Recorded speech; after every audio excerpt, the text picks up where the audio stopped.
Well, I learned today that the Honourable Trevor Walker was in the UK outside the Commonwealth Heads of Government meeting, protesting along with Barbudans. I am not sure what the expected outcome of that protest is. Obviously, it's anybody's right to protest and to picket and whatever, but I'm understanding that the key issue is the government's intention to repeal the Barbuda Land Act. As we know, that Land Act is unconstitutional. It has to be repealed. And so going to the UK to create international hostilities, I'm not really sure how that is going to affect the outcomes. What is going to have to happen is that Trevor Walker will have to come to the Parliament of Antigua and Barbuda, and there is where he ought to protest properly his opinions and put forward solutions. They have basically, that Land Act that was done in 2007, I believe, was led by Trevor Walker. He was the Barbuda Affairs Minister.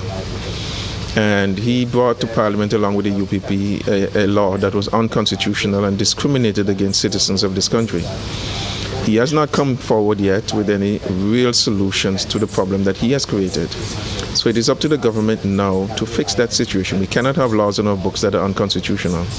So it is something that Trevor Walker really needs to address in Parliament, and I hope he's there next week to deal with this matter.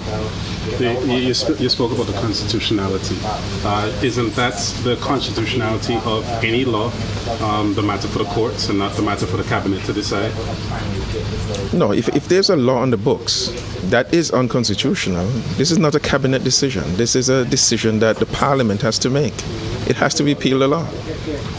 That is how it is. What I'm asking is, who determines the constitutionality of it? Anybody can jump up and say that anything is constitutional, but shouldn't that be a matter for the courts to decide?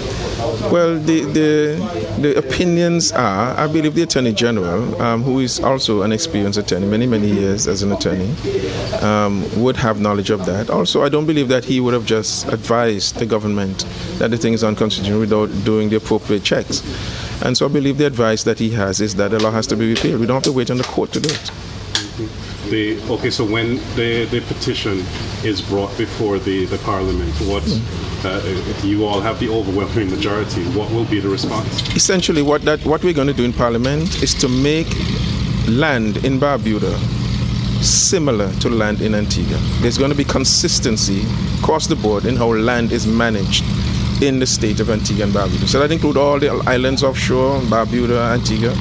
It will be one consistent law governing how land is dealt with across the country. That's all we're doing. We have to do it because we have to get Barbuda developed. We have to get Barbuda there. We cannot leave unconstitutional laws on the books because a few citizens object to it. We cannot do that.